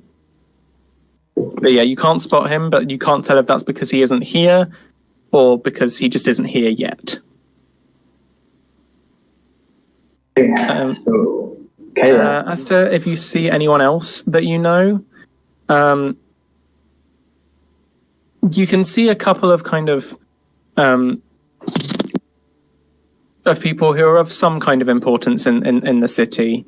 You can see there is a Durgar, a kind of dark underdark dwarf, who's the Forge Lord, who's in charge of running the Umbral Forge. And you know that he comes to these fights quite often because he'll give the fighters like experimental weapons that he's making to see how they work and basically to test them out. So he comes to these quite often. And you see that he's got a few kind of like tinkerers sat around him, and he seems to be just kind of enjoying himself. He's got a frankly humongous bottle of some kind of presumably alcohol. Wonder what you're going to say then. Me and you both. Mm-hmm. Got a massive bottle. A massive bottle. Yeah. Mm-hmm. Right. I hear his penis is pretty big too. Right. Come on, Ellen, what are we doing? Yeah. Do you want to sit? Those two. Okay. Well, they're the only two left, so I guess so. Yeah, that's that. Okay. Yeah, you make your way down there. And once you get kind of once it's kind of clear enough for you to see, you immediately can tell that this is someone from House Korith. You see the mask, and it immediately just kind of clicks. You're just like, oh, that's why people aren't sitting there. Does that change what you plan to do at all, Ellen or Kada? It doesn't bother me. I think so. Okay. But yeah. So Ralkini, you've been sat here basically by yourself for about 5 minutes or so now, when you see a couple of people who come and take kind of the seats to either side of you. Do you say anything to them at all? I sit there looking cautiously at both of them, wondering why everyone moved and they have joined. Mm-hmm. So, can I just understand this? He's sitting in between me and Ellen. Not necessarily. You could make it so that you guys like sit next to each other and kind of ask if he can like shimmy over a little bit. Oh, that's what I was going to do. Tap him on the shoulder and say, "Excuse me, would you mind moving over slightly so I can sit next to my friend?" Of course, absolutely. And I shuffle over. Okay. As you do, I sit down between Ellen and the guy wearing the mask. Cool. Yeah, Ralkini, as you move, it's almost as if there's like a force field to like the side of you. As you move, an equal distance is then placed like next to you, as everyone to the right of you just kind of shuffles over by the same amount. So there's still a gap next to you. Plenty of space, guys. Plenty of space. But yeah. So at this point, you hear kind of like a loud drum roll start to play. It starts from just kind of one point in the blade pit, and then you hear that there are obviously drummers placed around various different points in the blade pit as they kind of join gradually, and it gets louder and louder and envelops more and more of the space until eventually out from the pit comes originally kind of crawling on all fours in a kind of bestial fashion, a humongous 8-foot tall lizard man. When you look at him, he's almost as wide as he is tall, and it's mostly muscle. And he doesn't seem to be wearing very much at all, apart from just kind of a loincloth. And he does kind of like a circuit of the outside of the arena. Once he gets out from kind of like inside the kind of entranceway, he gets up from all fours and stands at his full height and just kind of like roars up at the sky. And then like people in the crowd just start kind of like cheering and whooping. And he's just kind of like doing this circuit around the outside, kind of like lifting his arms up, like proper like wrestler about to go into the ring type stuff, just kind of like, yeah, kind of like hyping up the crowd. And then he goes to the center of the arena where there's been a great sword laid out for him, and he kind of picks it up. And this sword that normally you would have to use both hands and you probably wouldn't be able to lift it if you were just a normal human, he picks it up with one hand and just kind of like swings it around over his head. And yeah, the crowd is going absolutely insane for this man. And then you see a man who is dressed pretty much like a circus ringmaster walks out into the middle of the arena, and he takes out a small what looks kind of like an ornately carved twig, and he places it against his throat. And then you all hear very clearly just kind of like, please, ladies and gentlemen, welcome our contender, our champion, your favorite, and quite a hit with the ladies, I hear, but only if you're a lizard. It's Krillic! And like everyone in just kind of like people like around you are standing up and like jumping up and down, and there's people who are like already throwing money into the pit even though he hasn't done the fight yet. So yeah, and it's just like, and now the opponent. He's mysterious, he's dark, and who knows what he's got up his sleeve. Chris Eubank. Sorry, I just no, it's all right. Just derail. It's fine. Sorry, you're doing so well. He was in a flow, man. Come on. I'm sorry. Messing with my flow. Carry on. But yeah, and all you hear is the man of masks, and then out comes just like compared to this humongous lizard man, this comparatively quite small human, and Raukini, it piques your interest because you notice that this man is wearing a white mask with a blue crescent moon on it. And you know, as well, most people do, that everyone in Korith has a unique mask. So this is definitely the man that you spoke to earlier when you were getting off the boat. Hmm. And this man is just, he doesn't even appear to be armed. He's just kind of wandering in, and he doesn't seem to be kind of like trying to build hype or trying to do anything. He literally just kind of like casually saunters into the middle of the arena and just looks around. So yeah, at this point, kind of like most of the crowd just kind of goes a little bit quiet and seems a bit confused. And you hear a couple of people kind of booing because they notice he's from Corith. But other than that, not really anything. Until eventually the guy in kind of the ringmaster outfit takes a step to kind of like the edge of the arena and just says, "Take your places." And on the count of 3. 3, 2, 1, to the death.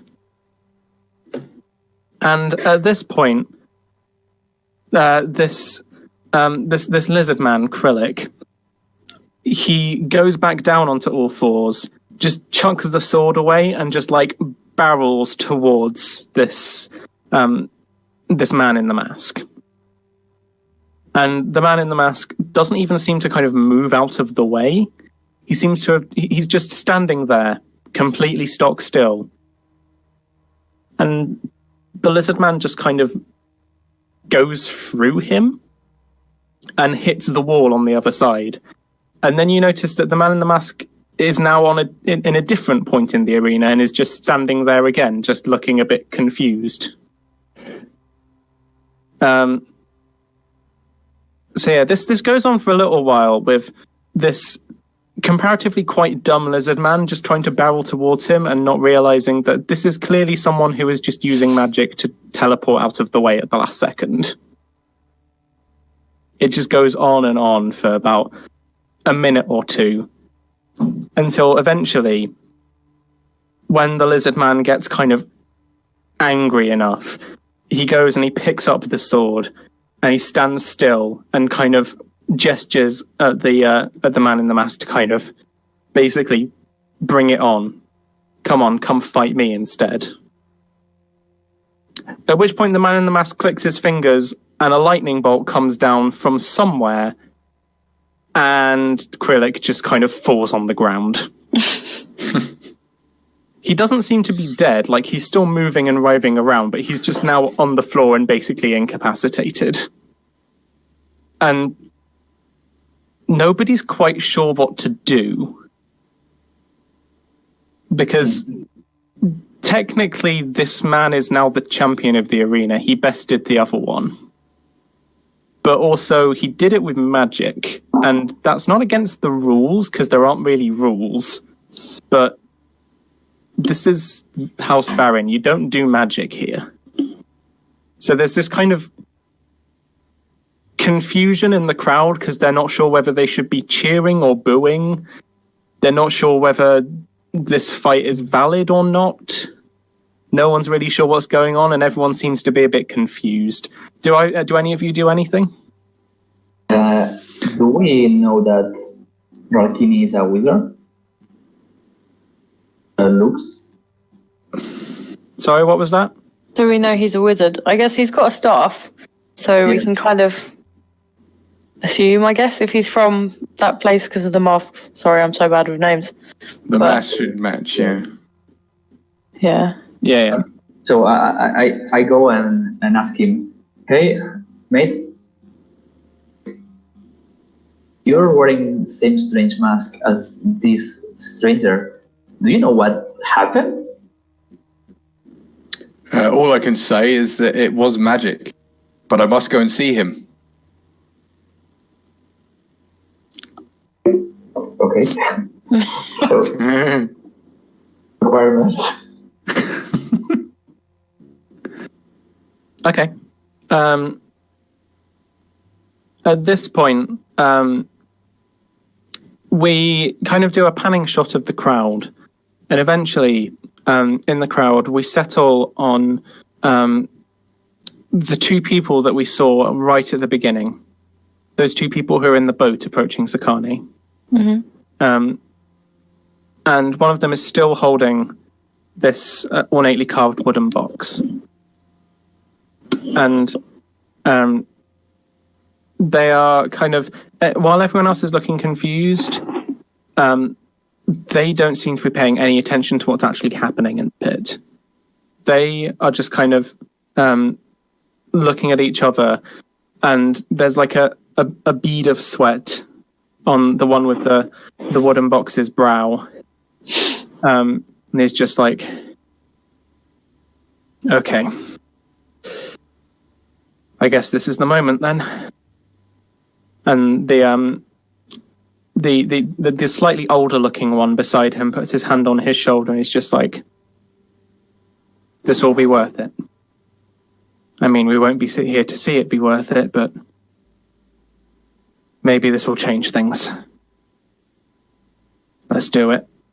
And so both of them put a hand on an opposite side of the box, and it begins to glow. And the runes on it seem to shift and begin to turn until eventually there is an extremely large explosion on the other side of the blade pit. It consumes maybe a quarter of the circumference of the blade pit. It's opposite to where you guys are sitting, but suddenly there's just absolute chaos erupts. People are fleeing the blade pit in every conceivable direction. What do you guys do? I'm gonna jump to my feet and pull up Elland and start pushing him down the aisle. And I'll follow suit by pushing them down the aisle, along with everyone else. Okay. Yeah, you guys managed to make it to kind of the outskirts of the blade pit. And as you're leaving, as you're running, you hear various different people shouting conflicting things. There's a fair amount of people just shouting, there's been an explosion. What do I do? Is everyone okay? Like, what can we do? We need to fetch the guard, all of this kind of stuff. Until eventually you hear one person who basically, like, seems to point in the general direction of you three. Oh, fucking hell, here we go. Brilliant. I mean, oh no, here we go. Oh bother! Oh bother! Oh bother! Oh my. And basically it's just like, it was that one, the one from Korith, the one in the arena. He must have cast a spell or something. And you see that already people are setting upon the mysterious the man in the white and purple mask, the white and blue mask with the crescent moon. People are already kind of setting upon him, but now this man is kind of pointing at you specifically.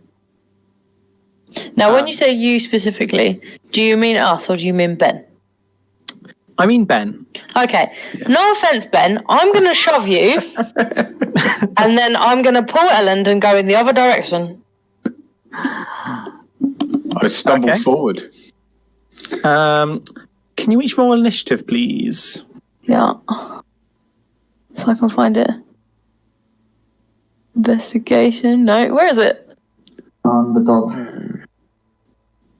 It's next to your armor class. Oh, yeah. Yeah. How do I... Oh, I found it. Yeah. Damn it. Okay. 3 and 3. Okay. So first it's Ralkini's turn. So what do you want to do? I turn towards the two strangers that were sat beside me and shout out, I think they think we're in a group. You better be careful. I think we need to leave. Okay. Do you run in any direction? I say, follow me and run back towards the Marshall Quarter. Marshall Quarter? Okay, so running through like the Adamantine Bazaar. Yeah. Okay. Oh, yeah, that's a good idea. What's wrong with that? It's away from the crowds. Are you joking? Do you know what he said about the Adamantine Bazaar? Don't worry about it. It's away from one crowd and into another. Exactly. Okay. And then we're going to treat this as kind of like you have a free round to move, so you can get like 60 feet away from the blade pit. So you'll be kind of, if you look at the map, you'll be kind of. Which do you want to take over of the kind of roads away from the blade pit? Yeah. Oh, I don't know. Is that a good idea? Am I allowed to interfere? How much can I interfere? Well, you You could. can interfere. You can discuss it as much as you want. I'm just because the problem is everyone's going to be pouring out of the blade pit and they're going to be going down the path. Okay. I'll follow you. But you said follow me. If you know a better route, Moving first. I'll. Yeah, you're moving first. Like, All right. So I've taken your suggestion on board. okay. And reevaluate, and then head towards the overlook, away from the major crowds, and say, "Let's go this way." Okay. So you can make it about 60 feet away from the blade pit if you use your entire turn's worth of movement to sprint. Yeah. So assuming you'd be going that way, so the explosion in the blade pit was around about kind of here-ish. Okay. Not as big as that circle went, but around there. Yeah. Yeah. So we were sitting on the opposite side. You were saying about there-ish. Uh-huh. So you'd probably make it to about. Again, are you heading for a road to try and dash, or are you going to try and go between buildings and stuff? We'll go. I'm going to go between buildings because of the crowds. They're getting. Am I allowed to like shout something before he moves? Yeah, sure. I will shout, head towards the Shogunate Plaza. Okay. Okay. In which case, if you click and hold somewhere on the map, it'll kind of show me a little kind of ping. Yeah. Like, whereabouts do you want to kind of run? Like, Which direction? If we follow the road, so from here. Oh, it's not pinging. Hang on. It's not pinging. like click and hold for a little bit. Yeah. You did it a second ago, didn't you? No, Oh. that's not letting me ping. Okay, if you want to go the road, you'd probably get to about there. Yeah. Okay, there you go. So yeah, you set off running in that direction. Kado and Ellen, do you do the same? I'm going to grab Ellen by the shoulder and pull him along with me. He doesn't really have much choice in this, but we're going to go down between some buildings rather than along the road. So, like, there-ish? Okay, if you wanted to go between buildings, you'd make it to about kind of here. So you'd basically be on, like, opposite sides of this building here in the middle. Okay. Okay. So, yeah. At this point, the guy who was shouting manages to kind of muster a couple of his friends, and they're like, "You take that way, I'll take that way. We'll catch him." And you don't even need to look back to tell, but you know that there's a few people who are specifically now trying to chase you down. Yeah. What would it be? Can you? Okay, we'll go in initiative order for this. So, Valkini, can you make a? It's going to be another Constitution saving throw. Okay. Let's see how this goes for you. Yeah, which is shocking. Here we go. You can do it. Oh dear, you can't do it. No. 10. Okay. So you're running as fast as you can. They are gaining ground on you, though. Yep.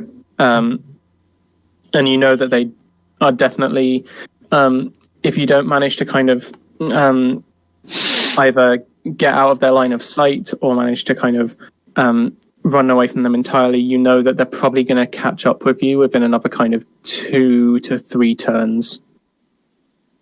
So that's in the kind of the next 30 seconds or so. They're probably going to catch up with you. Okay. So what do you do this turn? I go to hide behind one of the buildings just above where I am. I can't ping, it won't let me do it, which is really annoying. So like behind one of these ones. Yeah. I run down an alleyway behind the door.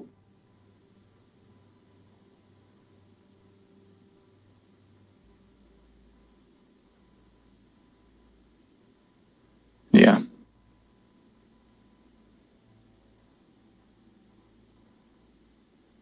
Where are all my spells and stuff? I can't. Oh, never mind. I found it. Ignore me. Oh shit! Sorry, I didn't mean that. I was going to send it to everyone. I'm just trying to read. Ignore that. Have you made the stealth check for me, please, Rakini? Stealth check, sorry. Yeah, bear with me. Sorry. 14. Okay. Let me see what the passive perception is. No, it's not passive perception because they are chasing you.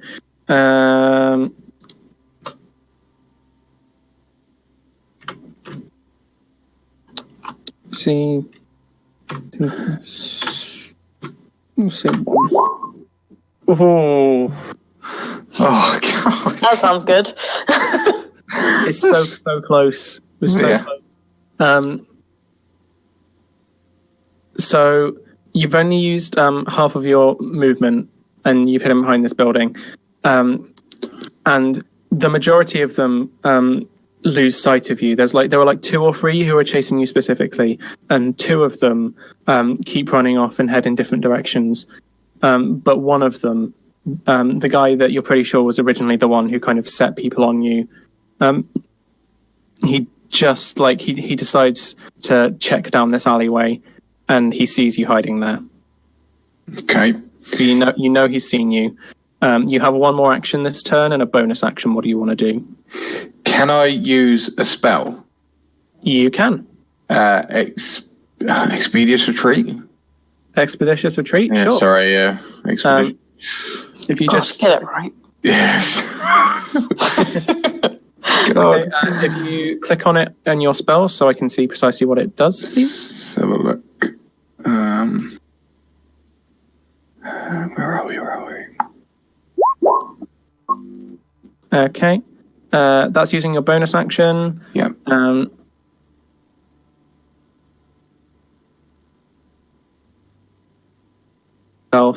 And you make a quick sign in the air using 2 of your fingers, and you know that now you have that extra burst of speed that you would be able to run even faster. Okay. So you can now move an extra 30 feet this round. Okay. And you're going to move very quickly. So what do you want to do? I will still head towards carrying around the back of the houses and buildings as far as I can to the overlook still, along the top of the road. Okay, so like around to kind of like here-ish? Yeah. Okay, so yeah, this guy arrives and he sees you hiding. He gets this look on his face, this kind of like wide smile, like, oh, I've got you now. And then you do this quick kind of sign, and suddenly it's kind of like Roadrunner-ish. You suddenly just kind of like, vroom, just like off along That's kind amazing. of like the edge of like the great city wall. And he has this like look on his expression, which you can see in kind of slow motion because you're moving so fast, of him just being like, what? And yeah, you managed to make it to there.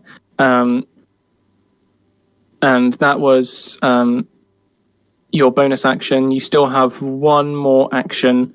You can't use it to move this turn, but if you wanted to cast another spell, you could do. Okay. Let's see what else I've got.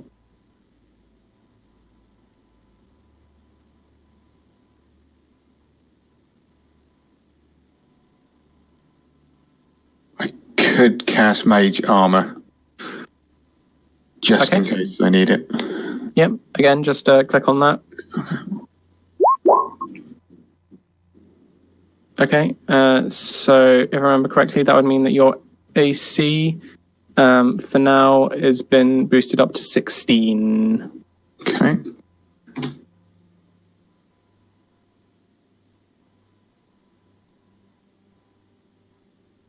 Okay. Yeah. Plus, So yeah, that's the end of your turn. Okay. Next we have. Let me just check the initiative. Sorry, just give me a second. Next is Elland. You have been unceremoniously dragged off by Kada as you are being chased. What do you do? Can I run a strength check to get rid of the... To get rid of the what, sorry? Of Keita holding me. Yeah, sure. You both of Just you ask me to let go. I don't mind. Okay, yeah, so I let go. Okay. Then what would you like to do with the rest of your turn? You have 2 actions and a bonus action. Can we see the people who's chasing us? Yeah, if you look over your shoulder, you can see that you've got 2 people who are chasing you guys down. Can I talk to them? You can certainly try.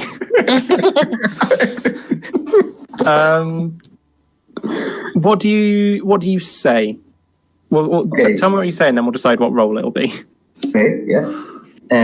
When they arrive, just stop. I say, stop. You might not know me, but my name is Ellen Maribo, and my second name you may know it for sure. I'm the son of Okay. most famous in Sakani, and you will be in trouble. So please, back to your house or your home place, because obviously you're fear that you are harmed because of the explosion. Okay. Give me a persuasion check, please. 13. I'm going to say that there's like a couple of seconds when both of them stop, and one of them just kind of like scratches his head a little bit and is just like, I don't know, maybe I should go back. And then the other one just kind of like pushes him to the side and is just like, coward, and then continues to chase you. You're still being chased by one of them. Okay. I start running. Okay. Yep, you can make it about 30 feet. So you make it to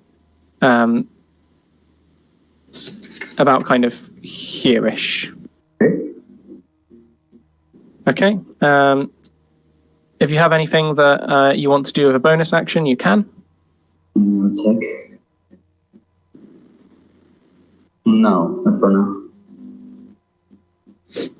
Okay. In which case, Kada, your turn. Okay. I'm gonna cast Charm Person on this one guy who's running after us. Okay. Can you click on it in your... What level am I casting it? Let me have a look at your character sheet. It's in my level 1 slots, I think, so... Yes, then it'll be level 1. Okay, Charm Person. Must make a Wisdom saving throw. Okay.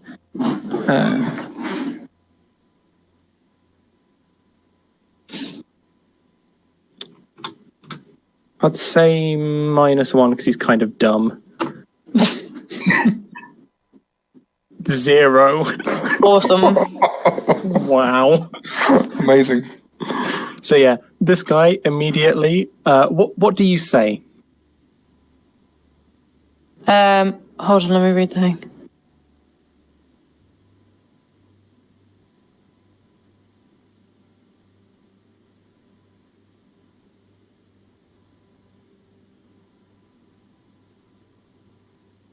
Okay, I'm just going to say, look, dude, we don't want any trouble here. You can see we were sat in the audience. We were nowhere near that explosion.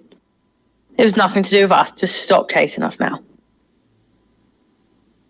And you can see like this kind of like realization hit his face, where he's just like, "Oh, I was just entirely wrong. Oh, no, that's yeah. You're right. Yeah. I'm sorry about that. I'm sorry." And he kind of like walks back over to his other friend, who's like only just now getting up from having been pushed onto the floor by him. He's just like, "Come on, let's go home." So you two are no longer being chased. Okay, so have I got movement left, or what have I got left? You can go as far as you want because you're no longer part of the initiative order, because both of you are now kind of out of quote unquote combat. Okay. So you can just say we get to the Shogunate Plaza now. Yeah, we get to the Shogunate Plaza now. Da, da, da, da. Okay. Meanwhile, Ben, Yeah. what do you want to do with your turn? You can basically move like a full 60 feet and then take 2 actions this turn. So can I just check, or be a perception check, that this guy is still around somewhere? Yeah, sure. Give me a perception check. I'm happy with that. 20. That's pretty good, yeah. Yeah. You know that the guy is still going to be like following you. Yeah, the scale on the map isn't set correctly, so don't worry about that. I'm going to fix that probably before next session. You know that the guy is still following you. He still saw where you went. But you also know that now he is considerably slower than you are, so you could probably lose him if you just kind of did the duck and weave quick enough. Yeah. So I in my hastily speed state, I make a run for the Shogun Plaza. Okay. Yep, you make it 60 feet, so you can make it to there, and then you can basically use your 2 actions to then dash again, so you can make it a full 120 feet and make it to the Shogunate Plaza. Wonderful. I shall be doing that with some flash arrows behind me. Wonderful. We see this guy kind of round the corner, and just as he rounds the corner, he sees like the blur of like you running around the other side of the building, and he's kind of like, I don't know where to run now. He loses track of you, and we just see some people who are still kind of like shocked, looking in the direction of kind of like the rising smoke from the blade pit, and you just kind of like zoom past them.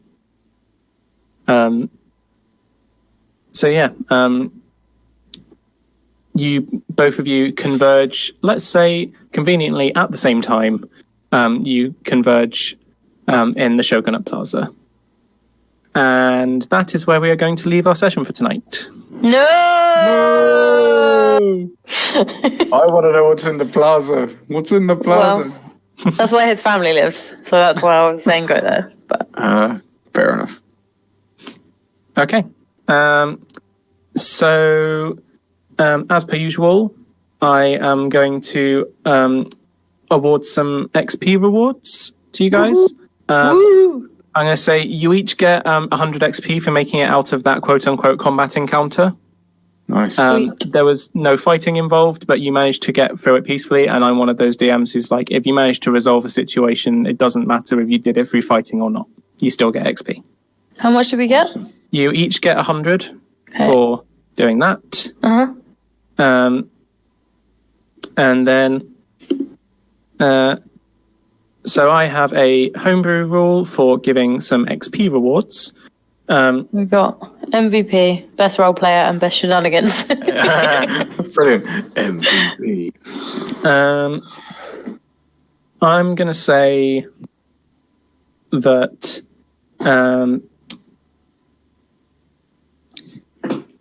this one is difficult, but I'm going to say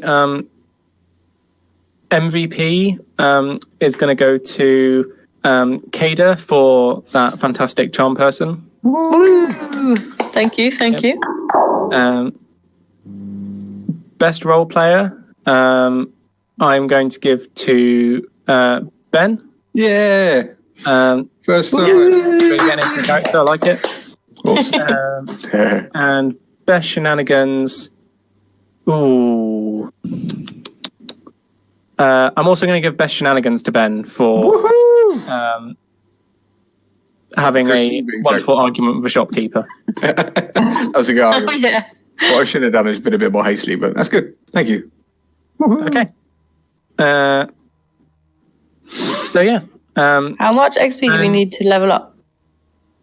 I need to sort out XP because the way that it works is you should have a certain amount of XP to have reached level 3, and I hadn't put that in yet. So just put in.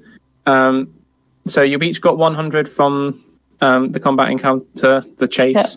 Yep.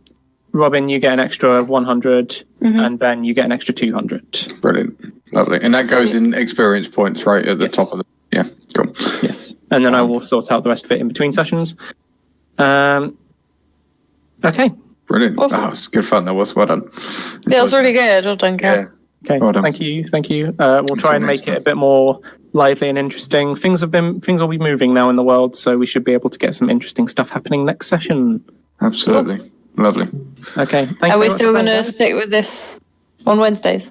Yeah, I'm happy to. Yeah, we'll works for me. So yeah, works for me. I've got time off work for it, so sweet. Excellent. Sounds good. Cool. All right. Cool. Well, I'll sign us off. Cheers, Carl. All right. That was it, ladies and gentlemen, boys and girls. That was our first Horse Gamers Dungeons and Dragons episode 1. Hope it was nail biting. It will be on our blog later. Please remember to share us around. So Twitter, Facebook, bring your friends in. Certainly, always on the lookout for new people. It's fun, entertaining, and even I learned a few things. So yeah, until next time, we'll see you soon. Thanks.